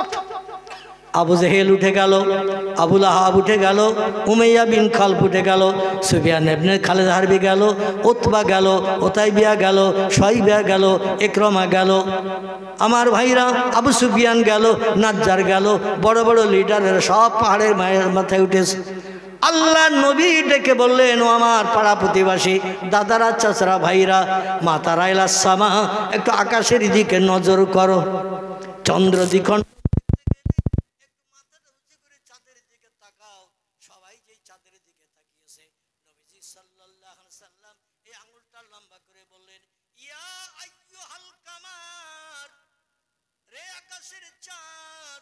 আমি যদি আল্লাহর সত্য নবী হয়ে থাকি, অসাক্কাল কামার, আসমানের আকাশে দ্বিখণ্ডিত হয়ে ফেরে দ্বিখণ্ডিত হয়ে যাও। জোরে বলুন একটু সুবহানাল্লাহ। নারায়ে তাকবীর। নবীজির কথা বলতে দেরি, আল্লাহর কাজ করতে নবীজির কথা বলতে দেরি। নবীজি কি জন্য পাহাড়ে উঠেছে এটা আল্লাহ জানে না, জানে না। যিনি বলছেন লা তাকুজুহু সিনাতু ওয়ালা নাউদ, আমি আল্লাহ জীবনে কোনোদিন ঘুমাই না, আর আমার ঘুম কোনোদিন লাগে না। পৃথিবীর চরাচর আমার নজরে পরিদর্শিত হয়, কে কি বলে না বলে, কে কি খায় না খায়, কে কি করে না করে, আমি আল্লাহ সব আমার কুদরতি নজরে দেখি। সেই আল্লাহ পাক বিশ্ব নবী শুধু আঙুল তুলেছেন, চাঁদের বলার অপেক্ষা দেয় না। আল্লাহ বলছেন ইয়া আইয়ুহাল কামার শাক্কা ফিস সামা, মাঝখান থেকে কেটে দ্বিখণ্ডিত হয়ে যাও। আল্লাহর কথা বলারও সময় দেয়নি। চাঁদ বলল যে আল্লাহ আমারে বানিয়েছে, আর সেই আল্লাহ হুকুম করছে, আমার তো দেরি করলে আল্লাহ লানাতে অভিসম্পদে পড়বে ইবলিসের মতো, ঠিক কি না? মাঝখান থেকে কেটে দুটো হয়ে গেল। রসুল বলছেন মা তারা ইয়া জাদ্দি ইয়া আম্মি ইয়া আখি, ও পাড়ার চাচারা দাদারা ভাইরা, কি দেখছো? ওরা বলছে মোহাম্মদ দেখছি তো ঠিকই আছে, চাঁদ দুটো আমরা দেখতে পাচ্ছি। রসুল বললেন তাহলে আমি পয়গম্বর কিনা? বলে মোহাম্মদ গাছে অনেকে উঠতে পারে কিন্তু নামতে পারে না। তুমি চাঁদ কেটে দুটো করেছো, কিন্তু ওই চাঁদ আবার জোড়া লাগিয়ে দেওয়া না পর্যন্ত আমরা বিশ্বাস করব না তুমি পয়গম্বর। অনেকে রাগের বশে হাঁড়ি যখন জমিতে মারে, মাটির হাঁড়ি জমিতে মারলে ভেঙে চুরমার হয়ে যায়, সেই তো বড় মেকার, সেই তো বড় মিস্ত্রি যে ভাঙা হাঁড়ি আবার জোড়া লাগিয়ে দিতে পারে। তুমি চাঁদ দুটো করেছো ঠিকই, কিন্তু ওই দুটো চাঁদ আবার জোড়া লাগিয়ে না দেওয়া পর্যন্ত তোমার বড় বেকার বড় মিস্ত্রি আমরা মানব না। নবী বললেন তাহলে চাঁদ আবার দুটো করতে হবে? ওরা বলল নাম। হ্যাঁ। রসুল বললেন এই আকাশের চাঁদ পূর্বে যেমন ছিলে তেমন হয়ে যাও। 2,32,000 মাইল দূরে যখন বিজ্ঞান মোবাইল বানায়নি, টেলিফোন বানায়নি, ওয়্যারলেস বানায়নি, কোনো রকম যন্ত্র মেশিন হাওয়ার মাধ্যম দিয়ে কথা পৌঁছাতে পারেনি, আমার নবী 1450 বছর আগে মোবাইল ব্যবহার করেছে। জোরে বলুন সুবহানাল্লাহ। নবী পাহাড়ের মাথায় মোবাইল ব্যবহার করেছে, আর 2,32,000 মাইল দূরে হাওয়ার মাধ্যম দিয়ে কথা চলে গেছে। চাঁদ দুখণ্ড হয়ে গেল। নবী আবার বললেন জোড়া লাগো, চাঁদ জোড়া লাগে গেল। রসুল বললেন মা তারা ইয়া জাদ্দি আম্মি আখি, ও পাড়া চাচারা দাদারা ভাইরা কি দেখছো? বলে মোহাম্মদ সত্যি তুমি বড় জাদুকর, তুমি ভাঙতেও পারো গড়তেও পারো। নবী বললেন তাহলে পয়গম্বর বলে মানবে কিনা? বলে 3 দিন সময় দিতে হবে, চিন্তা ভাবনা করব, এক ধর্ম পরিত্যাগ করে আরেক ধর্ম গ্রহণ করব, আমাদের সময় দিতে হবে। এইভাবে নবীজিকে অপমান করেছে। এখন আমি আপনাদের জিজ্ঞাসাবাদ করেছিলাম, পূর্বে একটুখানি জিজ্ঞাসা করেছিলাম চাঁদ কটা? আপনারা বলেছিলেন একটা, কারণ ধারাপাতে বিজ্ঞানীরা লিখে দিয়েছে একে চন্দ্র, এক যেমন এক, চাঁদ তেমন এক। 2 পক্ষ লেখা আছে না ধারাপাতে? পক্ষ দুটি, একটা হলো কৃষ্ণপক্ষ, একটা হলো শুক্লপক্ষ, একটা আধারি একটা চাঁদনি, দুটো মিলে 1 মাস হয়। এই পক্ষ হলো দুটি।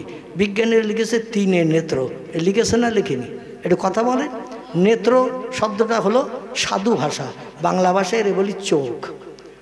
বিজ্ঞানীরাও মেনে নিয়েছে চোখ মানুষের 3টে। কটা?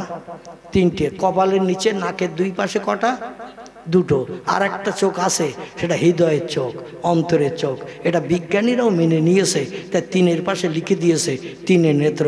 3 যেমন 3, চোখ তেমন 3। কিন্তু ওরা কলেজ ইউনিভার্সিটি থেকে পড়াশোনা করে এসে BA MA MSc MCom ল ব্যারিস্টার উকিল জজ হাজারো ডিগ্রি অর্জন করে যখন বাড়ি আসে, উচ্চ শিক্ষিত হয়ে নামের পাশে 1.5 লাইন শুধু ডিগ্রি লিখতে লাগে।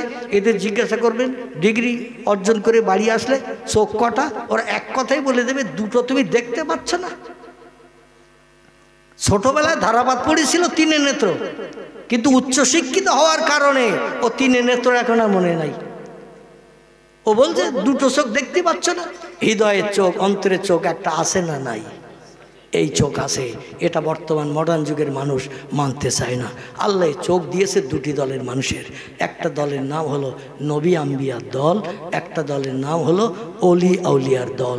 এই 2টো দলের মানুষ এই 2টো চোখ উদ্ধার করেছে। রসুল পাক সাল্লাল্লাহু আলাইহি সাল্লাম চন্দ্র জোড়া লাগালেন। পৃথিবীর বিজ্ঞানীরা লিখেছে যখন চাঁদের দেশে যায়নি 1969 সাল। কত বললাম? 1969 সাল আমেরিকার দেশ থেকে প্রথম চাঁদের দেশ ভ্রমণ করতে গেল 3 জন বিজ্ঞান। কজন বললাম? 3 জন বিজ্ঞান, নীল আর্মস্ট্রং এবং তার সহযোগী 2 জন বন্ধু চাঁদের দেশে গেল। চাঁদের দেশে রকেট থেকে নামলো, নেমে চাঁদের দেশের মাঝখানে যেই দেখে 2টো চাঁদ জোড়া দেয়া রয়েছে। জোরে বলুন সুবহানাল্লাহ। তাহলে একে চন্দ্র খাটবে? কথা বলেন। একে চন্দ্র খাটবে না। চাঁদের দেশে যায়নি তাই ধারাপাতে লিখে থাকে চন্দ্র, কিন্তু চাঁদের দেশ ঘুরে এসে ওই নীল আর্মস্ট্রং এবং তার 2 জন বন্ধু আমেরিকার উচ্চশিক্ষিতদের জিজ্ঞাসা করল আকাশে চাঁদ কটা? বলে প্রতিদিন যা দেখি তাই বলবো একটা।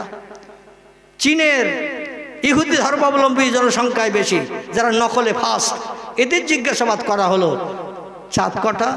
ওরা বললো আমেরিকার বন্ধুদের সঙ্গে তথ্য দেব, চাঁদ হলো একটা। ভারতের উচ্চ শিক্ষিত, বিশেষ করে হিন্দু জৈন শিখ সম্প্রদায় যারা উচ্চ শিক্ষিত, এদের কাছে জিজ্ঞাসাবাদ করা হলো আকাশের চাঁদ কটা? এরাও বলল, আমেরিকানরা বলেছে একটা, চাইনিজরা বলেছে একটা, আর আমরা বলবো 3টা। আমরাও বলছি চাঁদ একটা। এবার বিজ্ঞানীরা বলে আমরা তো দেখে আসলাম দুটো চাঁদ জোড়া দেওয়া রয়েছে, এ তথ্য তো কেউ দেয় না। আর পৃথিবীতে শিক্ষায় যারা একেবারে নগণ্য লোয়ার কোয়ালিটির, এরা হলো আমার জাত কম মুসলমান, এরা লেখাপড়া শিক্ষা করতে চায় না, জ্ঞান অর্জন করতে চায় না। এই মূর্খওয়ালাদের কাছে জিজ্ঞাসাবাদ করলো 1969 সালে চাঁদের দেশ থেকে ফিরে এসে বলল, ও মুসলমানেরা তোমরা কি বলতে পারো পৃথিবীতে জনসংখ্যায় তোমরা যারা 2 নম্বর, তোমরা কি বলতে পারো চাঁদ কটা? মুসলমানেরা বলল, যা দেখি তা বলবো না, আমাদের কাছে দুটি ধর্মগ্রন্থ চিরসত্য, একটি হলো আল্লাহর পাক কালাম কোরআন, আর একটি হলো প্রিয় নবীর জবানি হাদিস মোবারক।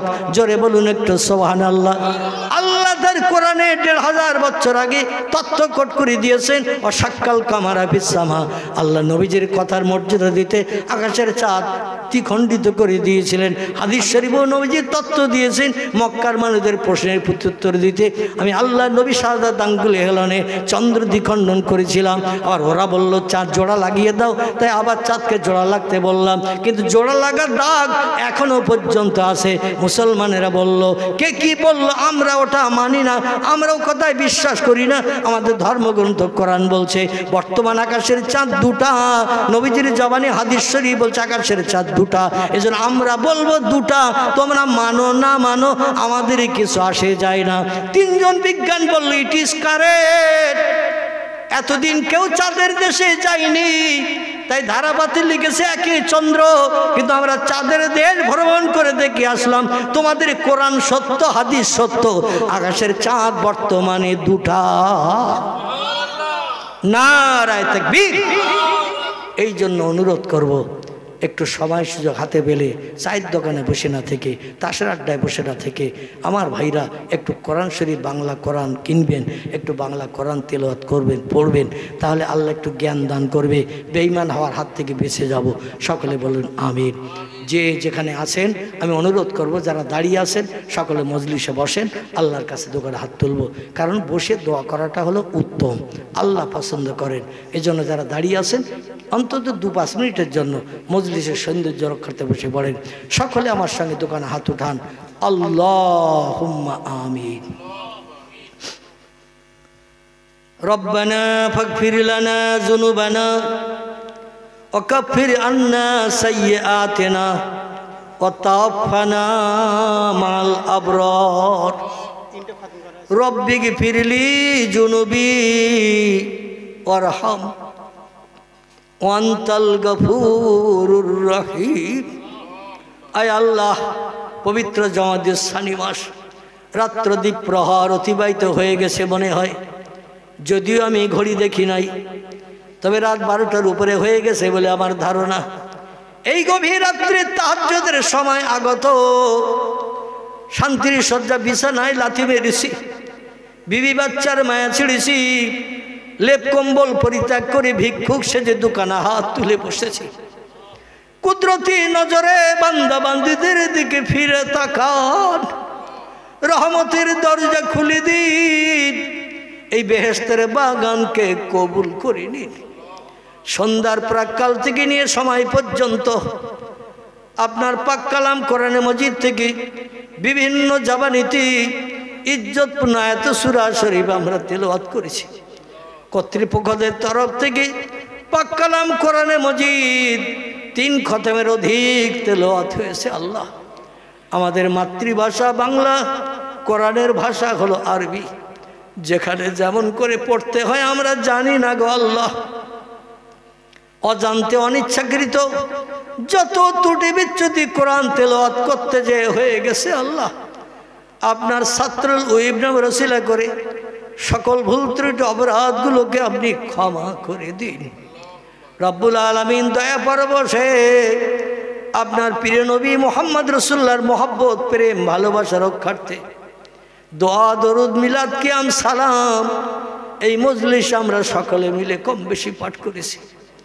আয় রব্বুল আলামিন, তোমার হাবিবের খুশির উদ্দেশ্য নিয়ে এই মজলিসকে কবুল করো। দয়া করে যদি মজলিসটা আপনি কবুল করেন, সর্বাগ্রে এই মজলিসের সাদকাটুকুন সোনার মদিনায় সবুজ গম্বুজের নিচে পৌঁছে দিন। তামাম খোলাফায়ে রাশিদিন, সাহাবায়ে কেরাম, আজাজে মুতাহিরিন, রসুলের সকল আলাউলাদের কবরে তহফা পৌঁছে দিন। বাবা আদম মা হাওয়া থেকে নিয়ে ঈসা রুহুল্লাহ পর্যন্ত সকল নবী আম্বিয়া তাদের বিবিদের কবরে সব পৌঁছে দিন। আয় আল্লাহ, পিরানে পীর দস্তগীর মহিউদ্দিন আব্দুল কাদের জিলানী হুজুর থেকে নিয়ে এ সময় পর্যন্ত যত অলিয়া উলিয়া গাউস কুতুব নকিব আবদাল শহীদ সোহাদা হাজি গাজী সুফি দরবেশ ইমানদার মোমেন মুসলমান নরনারী অন্ধকার কবরে হাজিরা দিয়েছে, সকলের কবরে সব টুকুন পৌঁছে দিন। বিশেষ করে আমাদের সিলসিলার প্রতিষ্ঠাতা বিখ্যাত সমাজ সংস্কারক মরহুম দাদা হুজুরের কবরকে গোলাপের বাগান বানিয়ে দিন। তারই 5 সাহেবজাদা নাতি পোতা মুরিদ মোতাকেদ খলিফাগণ যে যেখানে কবরস্থ আছে সকলের কবরে সব পৌঁছে দিন। আয় রব্বুল আলামিন বসিরহাটের জমিন ধন্য করে ঘুমিয়ে আছেন আল্লামা রুহুল আমিন রাহমাতুল্লাহ আলাইহি, হযরত শাহ আলী শাহ মিয়া শাহ সুফি রমজান আলী হাসান বাগদাদি আব্বাস আলী ওরফে গোরাচাঁদ। আয় আল্লাহ, বিবিপুরের পাশে পানিগবরা গ্রামে ওস্তাদুল হব্বাস জনাব হুজুর পীর কেবলা ঘুমিয়ে আছেন আব্দুল আজিজ সাহেব হুজুর, আল্লাহ তার কবরকে বেহেশতের বাগান বানিয়ে দিন। আল্লাহ আপনার ওলি বান্দাদের খাস রুহানি দোয়া আমরা যারা অধম গুনাহগার আমাদের সকলের নসিবে জুটিয়ে দিন। রব্বুল আলামিন আপনার ওলিয়া উলিয়া নবী আম্বিয়াদের রুহানি দোয়ার ওসিলা করে আমরা যারা দুখানা করে হাত তুলেছি, কেউ আব্বাকে কেউ আম্মাকে জনম জনম হারিয়ে ফেলেছি, আব্বা বলে ডেকে জীবনে আর স্বাদ মিটাতে পারি না, মায়ের চাঁদ মুখ দেখে নফল কবুল হজের সব আর নসিব করতে পারি না। আমাদের বাপ মা যাদের চিরজনমের মতো বিদায় হয়েছে আমাদের এতিম বানিয়ে দিয়ে গেছে, আল্লাহ আমাদের ভবিষ্যতের উন্নতির চিন্তা ভাবনা করতেছে, কত নামাজ তারা কাজা করে ফেলেছে, শরীয়তের কত খেলাফ কাজ করে আপনার হুকুমের ত্রুটি বিচ্যুতি করেছে, কেবল আমাদের ভবিষ্যৎ জীবনটা সুখের সংসারে লিপ্ত করার জন্য। আজরাইল ডাক দিয়েছে, জায়গা জমি ঘর বাড়ি সব আমাদের জন্য ফেলে রেখে অন্ধকার কবরে হাজিরি দিয়েছে। যে কবরের দরজা নাই জানালা নাই, আপনার নবী বলেন আল কবরুন জুলমাতুন আদিকুহু আল কবরুন বাইতুদ্দুদ আল কবরুন আউয়ালুন মিন মানাজিরিল আখিরাহ। কবর হলো অন্ধকার বধির কারাগার, কবর হলো পোকামাকড়ের ঘর, কবর হলো পরকালের 1 নম্বর মঞ্জিল। এই কবর মঞ্জিলে যে ব্যক্তি কবরে যে পরীক্ষকদের প্রশ্নের উত্তর দিতে পারবে কিয়ামত পর্যন্ত আর কবরটা বেহেশতের বাগান হবে। আয় আল্লাহ, আমাদের পিতামাতা যারা কবরস্থ হয়ে গেছে পরীক্ষকের এসে নিশ্চয়ই প্রশ্ন জিজ্ঞাসা না করে ছাড়ে নাই, তাদের জবানটা লোকাতে আরবি বানিয়ে দিয়ে পরীক্ষকদের প্রশ্নের উত্তর আসানির সঙ্গে চালু করে দাও। আল্লাহ, কবরগুলোকে গোলাপ ফুলের বাগান বানিয়ে দাও, জান্নাতি নাজ নেয়ামত কিয়ামত পর্যন্ত বরাদ্দ করে দাও।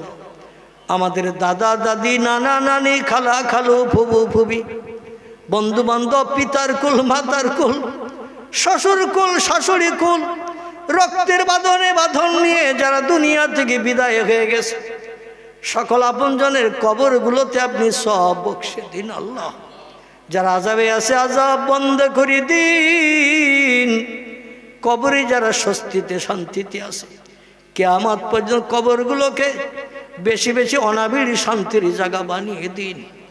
আল্লাহ, এই কর্তৃপক্ষ আমার আপনজন রক্তের বাঁধনের সঙ্গে সম্পর্ক এই কোরআনি মজলিস ইন্তজাম করেছে। আল্লাহ, বিশেষ করে 2টি মেয়ে মা হারাইতিম বাপ হারাইতিম সেজেছে, আবার কোনো বা ছেলেরা বাপ হারা হয়েছে মা এখনো হায়াতে বেঁচে আছে। আয় রব্বুল আলামিন, যারা মা হারা বাপ হারাইতিম সেজেছে আল্লাহ, দুঃখ দেখার কেউ নাই, আহা বলার কেউ নাই। আল্লাহ, কলিজাটু সন্তানের হাতকে কবুল করে নিন, তাদের মায়ের কবরকে গোলাপ ফুলের বাগান বানিয়ে দিন, জান্নাতি নাজ নেয়ামত কিয়ামত পর্যন্ত কবরে চালু করে দিন। আয় আল্লাহ, বিশেষ করে বাপ হারে তিন সেজেছে এ বাড়ির সকল মানুষের আল্লাহ আয় রব্বুল আলামিন জায়গা জমি ঘর বাড়ি যা কিছু ফেলে রেখে চলে গেছে সন্তানের উপভোগ করছে আল্লাহ, সেই প্রতিদান স্বরূপ তাদের আব্বার কবরকে বেহেশতের বাগান বানিয়ে দিন। জীবনের সমস্ত অপরাধগুলো ক্ষমা করে দিন। আপনার নাম রহমান, আপনার নাম রহিম, আপনার নাম যে সাত্তারুল উয়ুব। আপনি দোষ গোপন করেন, অপরাধ ক্ষমা করেন, এটা আপনার কাজ গো আল্লাহ। আল্লাহ, এই গোত্রে যত মানুষ কবরে কবরস্থ হয়ে আছে, জানি না তারা কবরে কে কেমন হালাতে আছে। আয় আল্লাহ, যারা আযাবে আছে আযাব বন্ধ করে দিন, যারা কবরে অশান্তির মাঝখানে আছে জান্নাতে শান্তি দান করুন। আয় আল্লাহ, আমল কালামের কারণে কবরে যারা স্বস্তিতে শান্তিতে আছে, কিয়ামত পর্যন্ত অনাবিল শান্তি বেশি বেশি করে কবরে চালু করুন। রব্বুল আলামিন এই গোত্রের মানুষের সকলের ব্যবসায় কারবারে বরকত দান করুন, হাড়িতে দানায় দানায় উন্নতি দান করুন। এক অন্নভুক্ত যত মানুষ সংসারে আছে সকলকে নিয়ে সুখী জীবন গঠন করে বসবাসের তৌফিক দান করুন। রব্বুল আলামিন, আমরা যারা দোকানে হাত পেতেছি আমাদের সংসার জীবনকে সুখে পরিচালনার তৌফিক দিন। আয় রোজগারে ব্যবসায় কারবারে বেশি বেশি করে বরকত দিন। রব্বুল আলামিন, আমাদের ভিতরে যারা কঠিন রোগে বেমারিতে অসুস্থতায় আছে, আয় আল্লাহ, পয়গম্বর আইয়ুব নবীর মতো সত্তার শেফাই কুল্লিয়া দান করে রোগগ্রস্ত পীড়িত ব্যক্তিদের মুখে হাসি ফুটিয়ে দিন।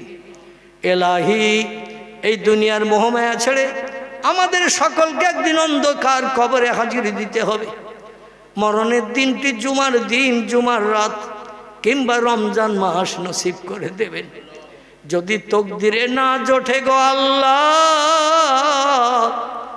আপনার হাবিবের ইন্তেকালের দিন সোমবার আমাদের কাউকে যেন বঞ্চিত করবেন না। আমাদের মরণের সময় আপনার আরশ পাকের ভাষা পবিত্র কলেমার বাণী আসানির সঙ্গে জবানে চালু করিয়ে ইমানদারের খাতায় নাম নথিভুক্ত করিয়ে দুনিয়ার মোহমায়া পরিত্যাগ করে অন্ধকার কবরে কবরস্থ হওয়ার তৌফিক দান করে দেবেন। আল্লাহুম্মা ইন্না নাজালুকা ফি নুহুরিহিম ওয়া নাউযু বিকা মিন শুরুরিহিম তাকাব্বাল মিন্না ইন্নাকা আনতাস সামিউল আলিম ওয়া তুব আলাইনা ইন্নাকা আনতাত তাওয়াবুর রহিম। সুবহানা রাব্বিকা রাব্বিল ইজ্জাতি আম্মা ইয়াসিফুন ওয়া সালামুন আলাল মুরসালিন আলহামদুলিল্লাহি রাব্বিল আলামিন। বেহুরমতে হাযিহিল কালিমাতে তাইয়্যিবা লা ইলাহা ইল্লাল্লাহ, লা ইলাহা ইল্লাল্লাহ, লা ইলাহা ইল্লাল্লাহ মুহাম্মাদুর রাসূলুল্লাহ। আসসালামু আলাইকুম ওয়া রাহমাতুল্লাহি ওয়া বারাকাতুহু।